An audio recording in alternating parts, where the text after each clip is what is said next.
La Bible en un an. Jérémie chapitre 2, verset 31 à Jérémie chapitre 4, verset 18. Psaume 76.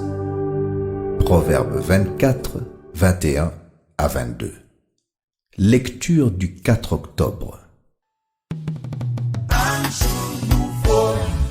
Colossiens chapitre 1, verset 1 à 17.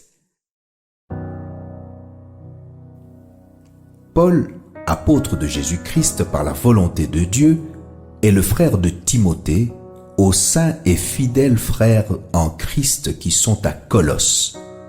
Que la grâce et la paix vous soient données de la part de Dieu notre Père. Nous rendons grâce à Dieu le Père de notre Seigneur Jésus-Christ et nous ne cessons de prier pour vous, ayant été informés de votre foi en Jésus-Christ et de votre charité pour tous les saints, à cause de l'espérance qui vous est réservée dans les cieux et que la parole de la vérité, la parole de l'Évangile vous a précédemment fait connaître. Il est au milieu de vous et dans le monde entier. Il porte des fruits et il va grandissant, comme c'est aussi le cas parmi vous, depuis le jour où vous avez entendu et connu la grâce de Dieu conformément à la vérité, d'après les instructions que vous avez reçues d'Épaphras, notre bien-aimé compagnon de service, qui est pour vous un fidèle ministre de Christ et qui nous a appris de quelle charité l'Esprit vous anime.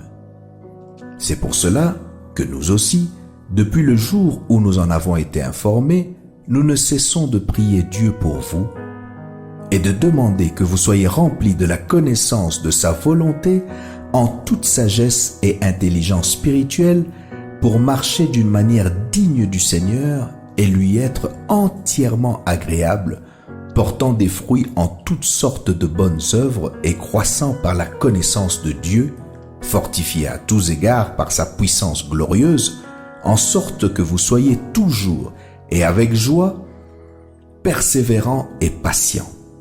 Rendez grâce au Père qui vous a rendu capable d'avoir part à l'héritage des saints dans la lumière, qui nous a délivrés de la puissance des ténèbres et nous a transportés dans le royaume du Fils de son amour, en qui nous avons la rédemption, la rémission des péchés.